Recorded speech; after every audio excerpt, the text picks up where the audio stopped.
आवाज आ रही है सबको? Yes ma'am. राइट, ठीक है।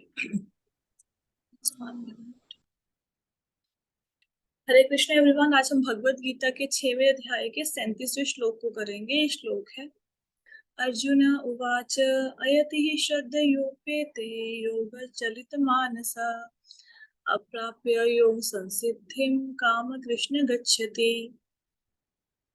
तो कल हमारा लिंक प्रॉपर नहीं चल रहा था, स्टार्टिंग से श्लोक को कर लेते हैं। थोड़ा सा कल डिस्कशन किया था लेकिन दोबारा कर लेते हैं। इसका भावार्थ है, अर्जुन ने कहा, हे कृष्ण, उस फल योगी की क्या गति है जो प्रारंभ में श्रद्धा पूर्वक आत्म साक्षात्कार की विधि ग्रहण करता है, किंतु बाद में भौतिकता के कारण उससे विचलित हो जाता है और योग सिद्धि को प्राप्त नहीं करता। इसका भाव क्या है कि किसी व्यक्ति ने योग साधना शुरू करी और योग साधना करते करते बीच में क्या हुआ कि भौतिक इच्छाएं हुई, मटेरियलिस्टिक डिजायर्स उत्पन्न हुई और उसने योग साधना छोड़ दी, उसको कंटिन्यू नहीं कर पाया। तो अब ऐसे व्यक्ति का क्या होगा, ये पूछ रहे हैं अर्जुन। तात्पर्य तात्पर्य श्रील प्रभुपाद के द्वारा। श्रील प्रभुपाद की जय।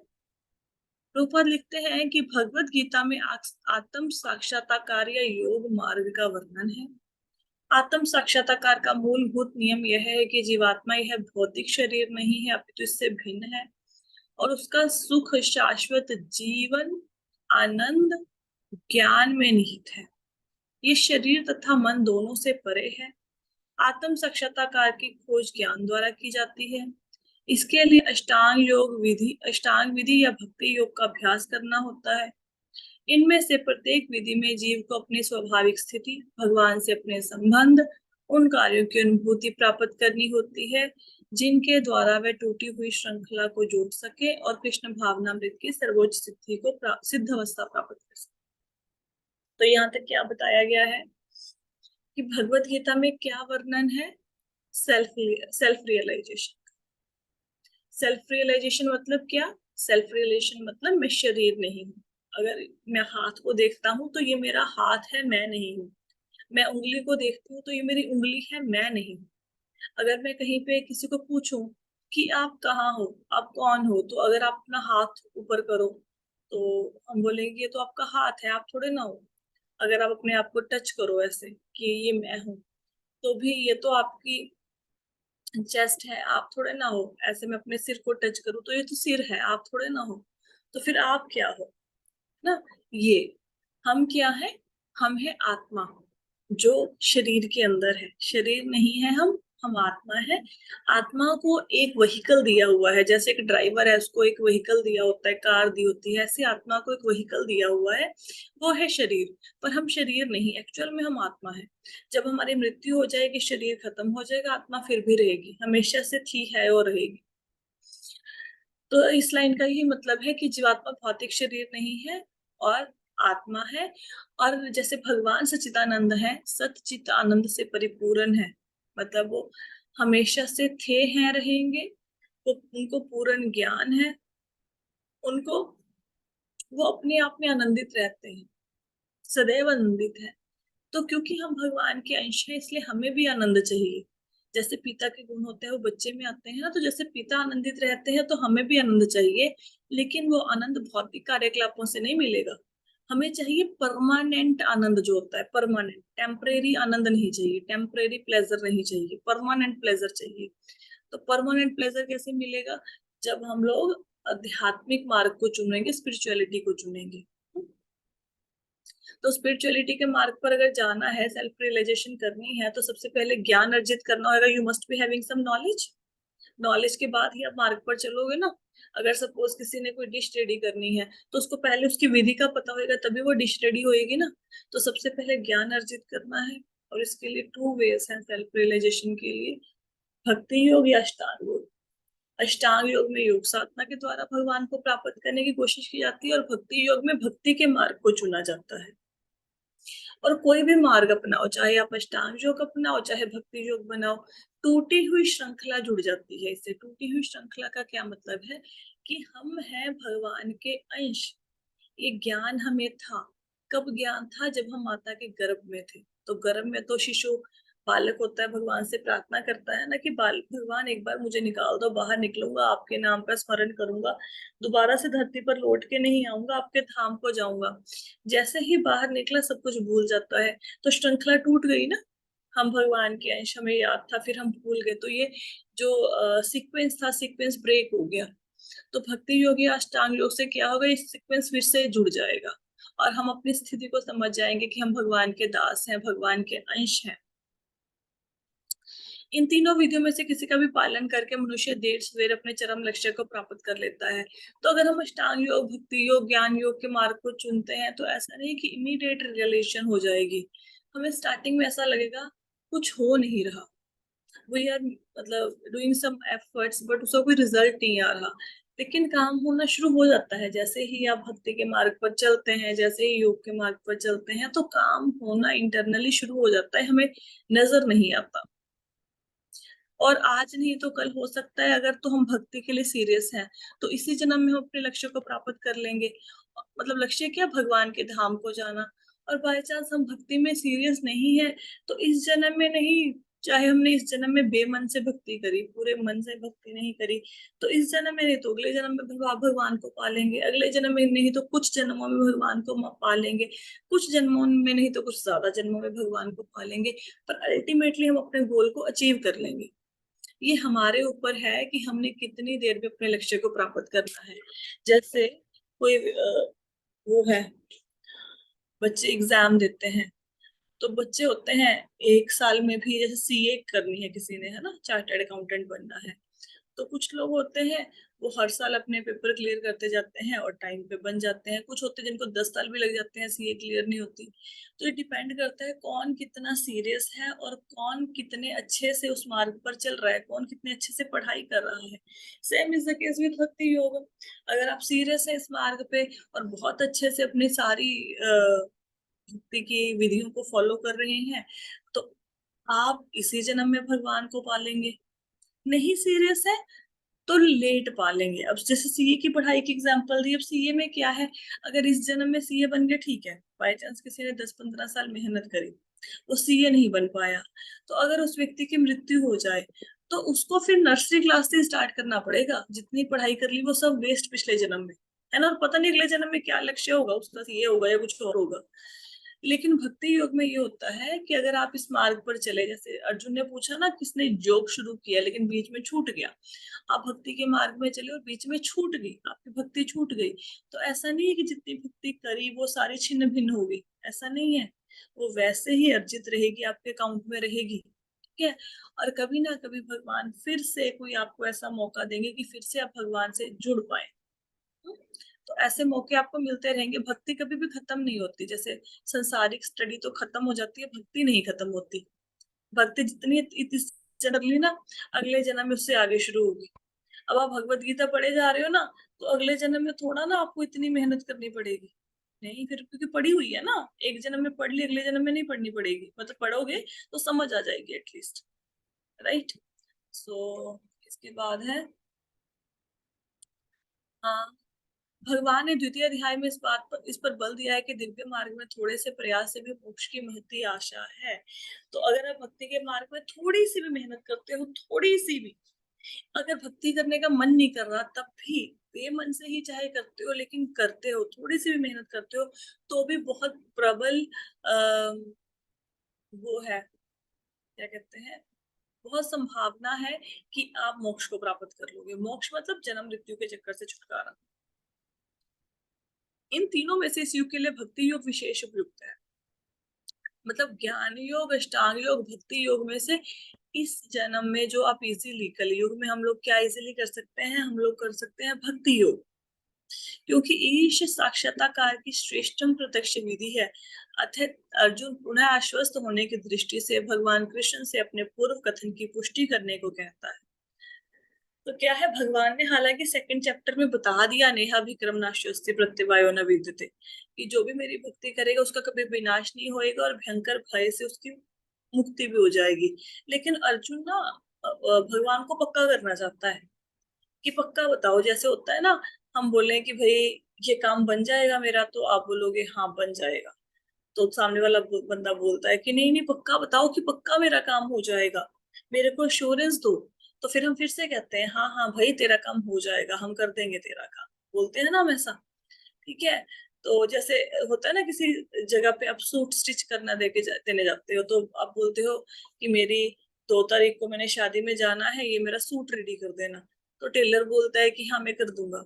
तो फिर आप बोलते हो देख लो मुझे जाना है, मैं लेट ना हो जाऊं, पक्का बताओ कर दोगे? वो कहता है हाँ कर दूंगा। तो हालांकि भगवान ने पहले बता दी ये बात कि नाच नहीं होता, लेकिन अर्जुन भगवान को पक्का कर रहा है। भले ही कोई आत्म साक्षात्कार के मार्ग में निष्ठा पूर्ण क्यों ना स्वीकार करेगा, तो ज्ञान की अनुशीलन विधि और अष्टांग योग का अभ्यास इस युग के लिए सामान्यतः बहुत कठिन है। अतः निरंतर प्रयास होने पर भी मनुष्य अनेक कारणों से असफल हो जाता है। देखो चाहे कोई कितनी भी कोशिश कर ले, अगर हम अष्टांग योग या ज्ञान योग के मार्ग को चलेंगे ये बहुत ज्यादा मुश्किल है। अब देखो हमने भगवत गीता के एक एक श्लोक को, एक एक लाइन को, एक एक बात को पढ़ा है। एक श्लोक में हमने आधा घंटा दिया है, कई बार एक ही श्लोक में हमने 2-2 घंटे भी दिए हैं, 4-4 दिन एक ही श्लोक चल रहा है। उसके बाद भी जब दोबारा से भगवत गीता उठाओगे ऐसा लगेगा बहुत कुछ नया है। तो और हमें बहुत सी बातें याद नहीं है। तो ज्ञान योग के मार्ग पर अगर चलेंगे तो हम सतयुग के लोग नहीं है कि जो पढ़ा था वो याद हो गया, है ना? हम भूल जाते हैं क्योंकि कलयुग के लोग हैं। तो ज्ञान योग का मार्ग ना बहुत ज्यादा प्रैक्टिकल नहीं है आज के जमाने में। अष्टांग योग तो है ही नहीं। अष्टांग योग तो घर बार छोड़ के जंगल में बैठ के तपस्या करो, वो तो है ही नहीं। तो वी कैन फॉलो भक्ति मार्ग, भक्ति योग। okay? दिव्य मार्ग का अनुसरण बहुत कुछ माया के ऊपर धावा बोलने जैसा है। फलत जब भी मनुष्य माया के पास से छूटना चाहता है, तब वह विविध प्रलोभनों के द्वारा अभ्यासकर्ता को पराजित करना चाहती है। बद्ध जीव पहले से प्रकृति के गुणों द्वारा मोहित रहता है और दिव्य अनुशासनों का पालन करते समय भी उसके पुनः मोहित होने की संभावना बनी रहती है। यही योग चलित चलित मानस अर्थात दिव्य पथ से विचलन कहलाता है। अर्जुन आत्म साक्षात्कार के मार्ग से विचलन के प्रभाव के संबंध में जिज्ञासा करता है। देखो इस पैराग्राफ में क्या बताया गया है कि अगर आपने भक्ति का मार्ग फॉलो करना शुरू किया, हम्म, तो सॉरी, योग योग का मार्ग, योग के मार्ग को बोला जा रहा है कि योग का मार्ग या ज्ञान का मार्ग प्रैक्टिकल क्यों नहीं है। पहले तो कहते हैं कि हमसे ये हो ही नहीं पाएगा, और अगर हम करना शुरू भी करते हैं तो इस मार्ग में होता क्या है कि जैसे आपने माया के ऊपर धावा बोल दिया। धावा बोलने का मतलब ये है कि जैसे आपका शरीर है, अभी सपोज मेरी एज 40 इयर्स की है, तो 40 इयर्स में मैंने बहुत सी नेगेटिव बातें सोची होंगी। तो नेगेटिव बातें सोच सोच कर मोस्टली आजकल की दुनिया में आप देखा जाए कलयुग में सब नेगेटिविटी ज्यादा है, पॉजिटिविटी बहुत कम है। इससे पहले भी मेरे बहुत से जन्म हुए होंगे, उसमें भी मेरे ऊपर नेगेटिव पॉजिटिव के संस्कार पड़े होंगे। तो अब इस जन्म में मेरे ऊपर भगवत गीता आई मेरे जन्म में, और सडनली मैंने सोचा कि भक्ति के मार्ग में चलना चाहिए और उस मार्ग पर चलना शुरू किया। अब जो पूर्व जन्म के संस्कार हैं या इस जन्म में जो मैंने अपने आप को नेगेटिविटी का टॉवर बना रखा है, तो नेगेटिविटी ने जो मेरे अंदर घर कर बना रखा है काम क्रोध लोभ मोह अहंकार में, तो जब मैं इनको बाहर निकालने की कोशिश करूंगी चैंटिंग के माध्यम से, स्क्रिप्चर्स के माध्यम से, तो इनको भी तो अपना घर छोड़ना बड़ा मुश्किल लगेगा ना। जैसे आपने किसी को घर किराए पे दिया, अब वो बंदा उस घर में 30-40 साल से रह रहा है, और सडनली आप आ जाओ कि ये घर तो मेरा है तुम खाली करो, तो उसको गुस्सा आएगा ना कि मैं तो 30 साल से इस घर में रह रहा हूँ, मैं क्यों इस घर को खाली करूं। इसी प्रकार हमारे शरीर के अंदर ये जो नेगेटिविटी है, जो ये काम क्रोध लोभ मोह अहंकार, इस जन्म के थोड़े ना पता नहीं कितने जन्मों से इकट्ठे कर रखे हैं।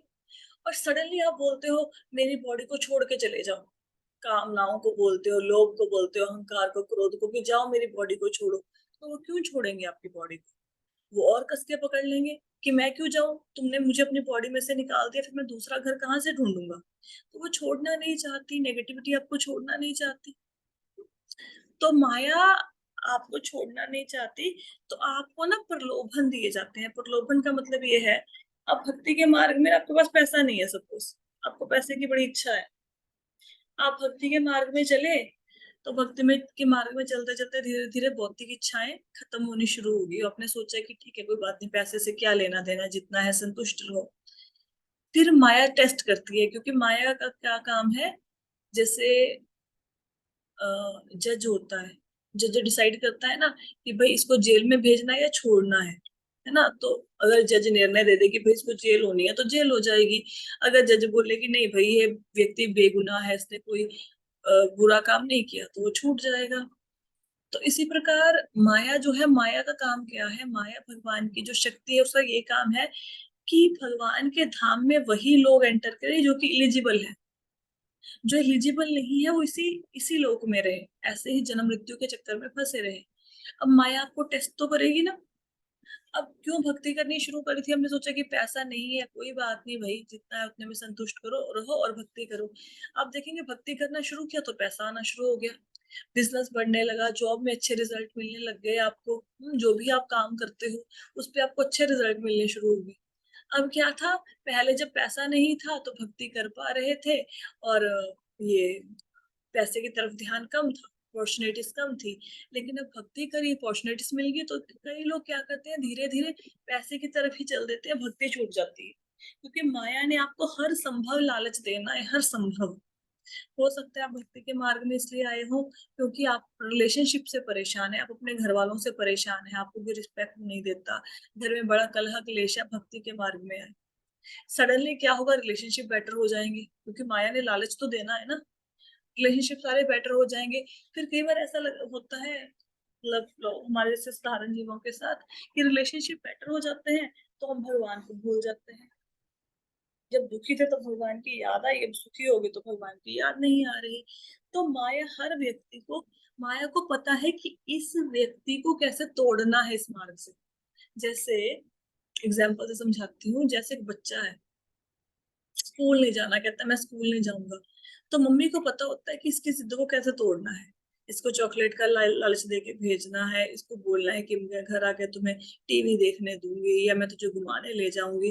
तो जो जो लालच माता दे सकती है वो सारे लालच देती है ताकि वो स्कूल चला जाए। इसी प्रकार माया वो सारे लालच देती है कि आप भक्ति के मार्ग से हट जाओ। तो जो इस टेस्ट में पास हो जाते हैं वो आगे बढ़ जाते हैं, जो टेस्ट में फेल हो जाते हैं फिर वो रहते हैं इस संसार में। ठीक है। तो ये है विविध प्रलोभन जो लिखा हुआ है ना, जब भी मनुष्य माया के पास से छूटना चाहता है तब वह विविध प्रलोभनों के द्वारा अभ्यासकर्ता को पराजित करना चाहती है। इसका मतलब क्या है, अलग अलग तरह के लालच दिए जाते हैं so that the seeker, the person who is he wants to seek the knowledge, he मतलब he can be defeated by Maya. Okay? तो ये सारा इस पैराग्राफ का तात्पर्य है। तो इसी को योग चलित मानसा कहते हैं कि योग के मार्ग पर चले, सडनली क्या हुआ, आपने देखा कोई सुंदर स्त्री है, चलो शादी कराते हैं, घर बसाते हैं, योग में क्या रखा है, फिर गृहस्थ जीवन में एंटर कर गई। तो बड़ी संभावना बनी रहती है कि आप पद से विचलित हो जाए, मतलब अपने रास्ते को छोड़ दें। तो अर्जुन क्या क्वेश्चन कर रहा है कि जो व्यक्ति योग के मार्ग पर चला, फिर वो हो गया सफल, बीच में फेल हो गया, तो जितना उसने योग किया उसका क्या बनेगा? ठीक है, ये क्वेश्चन है।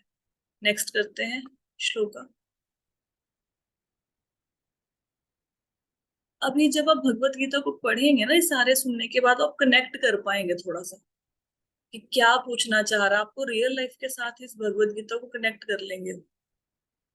हम भी तो ऐसे है ना, भक्ति करते हैं फिर बीच में अधूरी छूट जाती है, बड़े जोर शोर से कोई काम शुरू करते हैं फिर बीच में रह जाता है। 6.38 श्लोका है। कच्छिन्नो न भयभि कच्छिन्नो भयभिवृष्ट छिन्नाभ्रभिम् इव नश्यति अप्रतिष्ठो महाबाहो विमूढ़ो ब्राह्मणः पथि। तो इसमें कृष्ण पूछते हैं, हे महाबाहु कृष्ण, क्या ब्रह्म प्राप्ति के मार्ग से भ्रष्ट ऐसा व्यक्ति आध्यात्मिक और भौतिक दोनों ही सफलताओं से च्युत नहीं होता और छिन्न भिन्न बादल की भांति विनिष्ट नहीं हो जाता, जिससे फलस्वरूप उसके लिए किसी लोक में स्थान नहीं रहता? तो इस पूरे श्लोक का बहुत इजी मीनिंग ये है, एक कहावत सुनी है सब लोगों ने, माया मिली ना राम, धोबी का कुत्ता घर का ना घाट का। ये सुनी है ना कहावत? तो नहीं नहीं नहीं नहीं सुनी? नहीं, एक बार नहीं। अच्छा, ओके ओके। इट मीन्स माया मिलन राम का मतलब ये होता है कि एक इंसान ने सब कुछ त्याग के भगवान की भक्ति करनी शुरू करी, और उसको भगवान भी नहीं मिले, और उसको जो संसार में धन मतलब मान सम्मान जो मिलना था उससे भी वो गया। ना भगवान मिले, ना उसने अपने चीजों का त्याग कर दिया। देखो सपोज किसी ने व्रत रखने शुरू कर दिए, तपस्या करनी शुरू कर दी, ठीक है, सब कुछ किया, ना ही भगवान मिले और ना ही घर वालों से भी वो अपने दूर हो गए, वो दोनों तरफ से गया। भगवान भी नहीं मिले और फिर संसार में भी कोई सुख नहीं भोग पाया वो। तो कहते ऐसा तो ही हो जाएगा कि एक जो योगी है, ब्रह्म प्राप्ति का मार्ग, मतलब ब्रह्म प्राप्ति का मतलब भगवान को प्राप्त करने के रास्ते पे चल रहा है। हम्म, तो ना ऐसा तो नहीं कि उसने सारे संसार को छोड़ के जंगल में बैठ गया, अपने शरीर को इतना कष्ट भी दिया और उसको भगवान भी नहीं मिले। ऐसा तो नहीं कि वो बादलों की भांति, जैसे बादलों की भांति छिन्न भिन्न होने का मतलब क्या होता है, आप कभी आकाश में देखना, बड़े बड़े बादलों के ना आपको ढेर नजर आएंगे, गुच्छे नजर आएंगे, है ना, क्लस्टर्स। तो समटाइम्स एक छोटा सा बादल का टुकड़ा है और वो पूरे बादल से अलग हो जाता है, तो there is cluster of cloud and one small piece is separated from the cluster, and you will see sooner or later that cluster, that small part will disappear. You will not be able to see it in the sky later on, right? तो जो बादलों के समूह से जो छोटा सा टुकड़ा बिछुड़ गया वो धीरे धीरे गायब हो जाता है। तो कहते ऐसा तो नहीं कि जैसे बादल छिन्न भिन्न हो जाते हैं, बादल आकाश में दिखाई नहीं देते, ऐसे जो व्यक्ति योग मार्ग पे चला, जिसको सक्सेस नहीं मिला, जो फेल हो गया, तो वो गायब हो जाता है, मतलब उसको कुछ नहीं होता, ना भगवान मिलते हैं ना माया मिलती है, दोनों से जाता है। ऐसा तो नहीं होता कि इसका किसी लोक में कोई स्थान नहीं रहता, बीच में ही लटक जाता है, मतलब ना स्वर्ग में गए ना धरती पर, बीच में लटक गए, तो क्या होता है ऐसे व्यक्ति का। तात्पर्य, तात्पर्य श्रील प्रभुपाद के द्वारा श्रील प्रभुपाद की जय। उन्नति के दो मार्ग हैं। भौतिकवादी व्यक्तियों की अध्यात्म में कोई रुचि नहीं होती है, वे आर्थिक विकास द्वारा भौतिक प्रगति में अत्यधिक रुचि रखते हैं, या फिर समुचित कार्य द्वारा उच्चतर लोगों को प्राप्त करने की अधिक रुचि रखते हैं। तो उन्नति के, प्रोग्रेस के, there are two ways. First, you collect more and more money, you collect more and more materialistic things, so these are one way, okay, कि you are collecting car, big house, है ना, bank balance, ये सब चीजें इकट्ठी कर लिया आप लोगों ने, तो बस ज्यादा से ज्यादा पैसे इकट्ठा करना है। स्पिरिचुअल मार्ग में क्या हो रहा है, कुछ नहीं लेना देना। या फिर ये कोशिश रहती है कि कैसे भी करके दान पुण्य करके स्वर्ग पहुंच जाए, तो स्वर्ग प्राप्ति की बड़ी इच्छा है, भी स्वर्ग चले जाए। तो ये तो हो गया एक वे प्रोग्रेस का। दूसरा है, यदि कोई अध्यात्म के मार्ग को चुनता है तो उसे सभी प्रकार के तथाकथित भौतिक सुख से विरक्त होना पड़ता है। अगर कोई स्पिरिचुअलिटी को चुनता है तो अब वो धन दौलत इकट्ठी करने को नहीं चुन सकता। आप दोनों को एक साथ नहीं चुन सकते कि भाई पैसा भी ज्यादा से ज्यादा इकट्ठा कर लूं, सारा दिन पैसे में ध्यान रहे और मैं भगवान को भी प्राप्त कर लूं, ऐसा नहीं होगा। तो अगर स्पिरिचुअलिटी के मार्ग पर चलना है तो भौतिक इच्छाओं का त्याग करना पड़ेगा। ऐसा नहीं कि बिजनेस जॉब जॉब छोड़ के घर पे बैठ जाओ, ये मतलब नहीं है। अपना कर्म करो, लेकिन ज्यादा से ज्यादा जो एक्यूमुलेशन ऑफ वेल्थ की इच्छा है ना, ज्यादा से ज्यादा धन इकट्ठा हो जाए, उसको छोड़ना पड़ेगा। Do your duty whatever Krishna is giving you, whether success और failure, accept it, accept it that it is being given by Krishna because he is having a plan for me, right? So there is one story। Story क्या है, एक बार एक व्यक्ति होता है, पहले समुद्र के मार्ग से यात्रा करते थे ना, तो बाय सी, तो वो यात्रा कर रहा होता है, यात्रा करते करते वो, उसकी नाव डूब जाती है। तो वो समुद्र के किनारे एक छोटे से टापू बोलते हैं ना उसको, आयरलैंड बोलते हैं, एक लोनली आयरलैंड पे वो बंदा चला जाता है। उसको होश आता है तो वो देखता है आसपास कुछ नहीं होता, कोई मनुष्य नहीं, कुछ नहीं, सब जगह पे ऐसे रेत रेत है, अकेला वो बैठा है बेचारा। अब सरवाइव तो करना है बिकॉज इज लाइफ, तो वो अपने लिए जैसे जैसे तैसे करके, मतलब जंगल जाके कुछ इकट्ठा करके, ऐसे लकड़ी वकड़ी इकट्ठी करके अपने लिए एक झोंपड़ी बना लेता है, और वहां पे रह के जंगल से कुछ कंदमूल फल वगैरह खा के अपना गुजारा करता है। तो ऐसे दिन बीतते रहते हैं, बहुत सालों तक वो उस आयरलैंड पे अकेला रहता है। Suddenly one day when he came back from jungle, जंगल से वापस आता है तो वो देखता है जो उसने झोंपड़ी बनाई थी ना रहने के लिए, उसको आग लग जाती है। तो ही स्टार्टेड कर्सिंग कृष्णा कि भगवान मैं तो तुम्हारा भक्त हूँ, पहले तो तुमने मुझे यहाँ पे फेंक दिया आयरलैंड पे, I was alone on the Ireland, somehow I could manage to survive, है ना। I was only having one hut, मेरे पास एक झोंपड़ी थी। आप कितने निर्दयी हैं, how cruel you are that you set it to fire, आपने उसको जला दिया। मेरी एक मात्र पूंजी जो थी वो मेरी झोंपड़ी थी, मैं तो पहले ही इतनी स्ट्रगल कर रहा था जिंदा रहने के लिए, खाने पीने की कुछ चीज नहीं है, सामान नहीं है, अकेला हूँ, कोई व्यक्ति नहीं है देखने वाला, एक छोटी सी मेरी झोंपड़ी थी उसको भी आपने जला दिया। तो he started cursing Krishna. What happened there after, he saw a plane, उसको हवाई जहाज आता हुआ दिखाई देता है। तो हवाई जहाज से कुछ लोग उतरते हैं और वो देखते हैं कि झोंपड़ी को आग लगी हुई है, देयर इज अ पर्सन। तो वो मनुष्य उसको पूछता है कि भाई आप लोग यहाँ पे कैसे आ गए, मैं तो इतने सालों से आयरलैंड पे रह रहा हूँ, मुझे तो कोई यहाँ पे मिला ही नहीं व्यक्ति, ना किसी कोई ऊपर से नजर आता है, आयरलैंड इतना छोटा सा आयरलैंड है कि हवाई जहाज से भी नजर नहीं आता। तो वो कहते हैं नजर तो नहीं आता, लेकिन जब हम ऊपर से जा रहे थे तो हमने देखा कि किसी जगह पे कोई आग लगी हुई है। अब आग तो दिखती है ना, आयरलैंड नजर नहीं आएगा, आग तो नजर आएगी।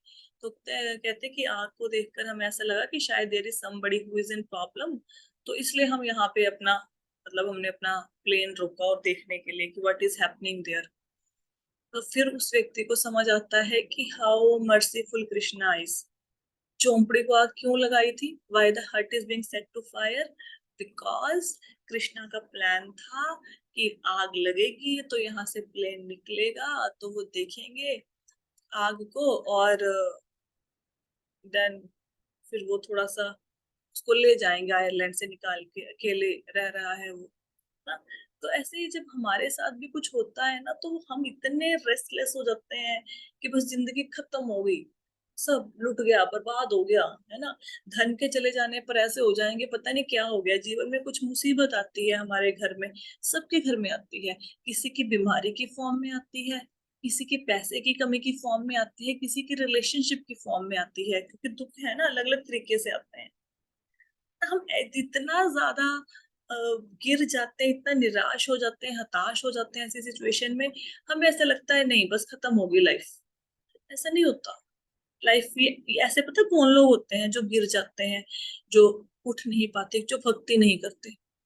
जो व्यक्ति भक्ति के मार्ग में नहीं है ना, फिर ऐसे एक बार फेल हुआ फिर ऐसे धस जाएगा जमीन में कि उठ ही नहीं पाएगा। जो भक्ति के मार्ग में लगे हुए हैं उनके साथ कुछ प्रॉब्लम भी आते हैं तो they take it as a prasadam of Krishna.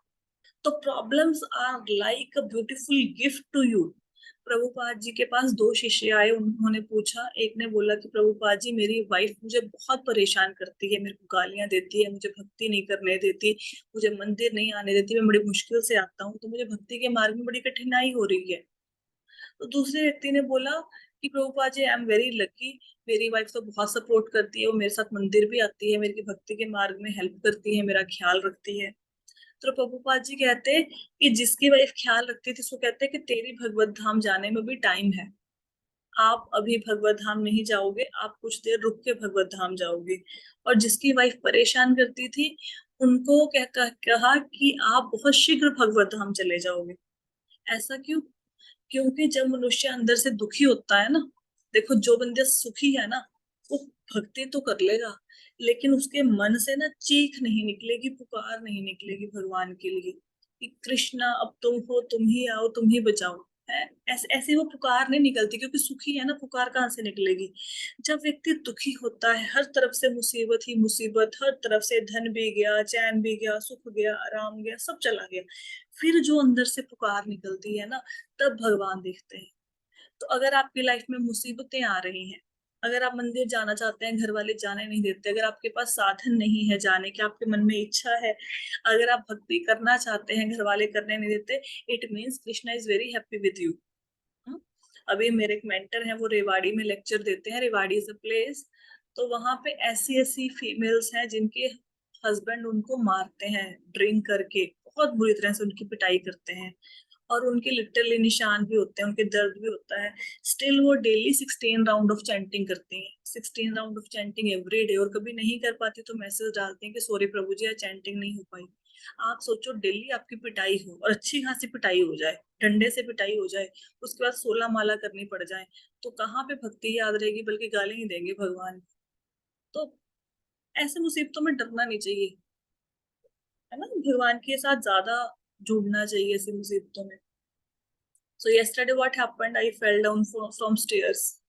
मैं सीढ़ियों से आ रही थी तो मेरा ध्यान नहीं था, मेरे हाथ में मोबाइल था, तो आई फेल डाउन फ्रॉम स्टेयर्स। और ऐसे अभी एक राइट वाले पैर में ना वो स्वेलिंग हो गई है, पेन होता है ना, स्वेलिंग होता है, नील सा पड़ जाता है, तो yesterday was वेरी पेनफुल, है ना। तो आइस पैक लगाना था आपको, हाँ मैंने वो थोड़ा आइस पैक लगाते। हाँ हाँ हाँ, मैंने वो टकोर किया, थोड़ा नमक के पानी में रखा ऐसे करके। तो मतलब मेरे पास ना अब एक्सक्यूज था, एक्सक्यूज को तो फिर अब डाल दो मैसेज, है ना। अभी हालांकि मैंने 1-2 दिन पहले भी क्लास मिस करी है, क्योंकि उस दिन मैं रात को 2 बजे सोई थी, तो नहीं उठा गया, नहीं क्लास ली गई। तो वो मेरा रीजन था कि भाई 2 बजे बंदा सोया, 8 बजे उसके उठ के क्लास नहीं ली जा रही, तो रीजन मुझे ऐसा लग रहा था कि नहीं बोला जाएगा, बोलेंगे कुछ गलत ही बोल देंगे। लेकिन आज मुझे लगा, मैंने मेडिसिन खाया थोड़ा, फिर वो टकोर किया, तो आई वॉज बिट ओके, है ना। तो रात से ही मेरे दिमाग में था कि पहले क्लास मैंने छोड़ दी है, लेकिन आज की क्लास नहीं छोड़नी है, पैर में दर्द हो जो मर्जी हो, मुझे क्लास लेनी है। मैंने ले ली, है ना। तो हमें ना थोड़ा सा, देखो बहुत ज्यादा प्रॉब्लम है, बट ऑब्वियस है कि आप भक्ति नहीं कर पाओगे, रेस्ट कर सकते हो, लेकिन अगर शरीर में थोड़ी सी शक्ति है ना, तो बहाने मत बनाओ, मतलब नहीं बनाने चाहिए बहाने, करनी चाहिए। किसी काम को ना करने के 1000 एक्सक्यूज होते हैं, 1000, और काम करने का सिर्फ एक ही रीजन होता है कि मुझे करना है, राइट। सो ट्राई टू, मतलब be regular in your practices, and if there is some problem in your life, be happy. Even when I fell down from stairs, I was crying badly. There was nobody at home, only my son was at home, और I was crying. मैं बोल रही थी व्योम व्योम तुम आओ, फटाफट में गिर गई, तो उसने बेचारे ने थोड़ा सा मुझे वो दिया, सपोर्ट किया। तो जैसे ही मैं गिरी, उसके इमीडिएटली बाद मेरे मन में थॉट आया कि भाई मेरे जैसे कर्म है, तो मेरे साथ तो ऐसा होना चाहिए था कि उन कर्मों के फल के कारण मेरी टांग कट जानी चाहिए थी, जैसे मेरे कर्म है। मेरे तो कर्म बहुत ज्यादा खराब है, लेकिन भगवान ने सिर्फ क्या किया, देखो कितने दयालु हैं, तो उन्होंने सिर्फ गिराया, थोड़ा सा थोड़ी चोट दी, 4-5 दिन में ठीक हो जाएगी। तो ये यही सोचना चाहिए जब भी मुसीबत आए ना, कि हम, हमारे ऊपर बहुत ज्यादा मुसीबतें आए, ऐसे कर्म हैं हमारे, राइट, जो हम करके आए हैं ना पास्ट जन्म में, हमें पता ही नहीं, हमें सिर्फ इस जन्म की प्रॉब्लम नजर आ रही है कि I am unhappy because of these reason, these are the person due to which I am unhappy, these are the situations. लेकिन अगर आप देखेंगे ना, कभी आपको आपके पास्ट कर्म दिखाए जाए, तो हम खुद सोचेंगे नहीं भाई इतना नहीं, हम तो इससे भी ज्यादा वो करते थे, डिजर्व करते थे, बहुत पाप कर्म करके आए हुए हैं। तो अगर कुछ गलत हो रहा है ना, तो समझो भगवान डिस्काउंट करके दे रहे हैं दुख, बहुत ज्यादा दुख आना था।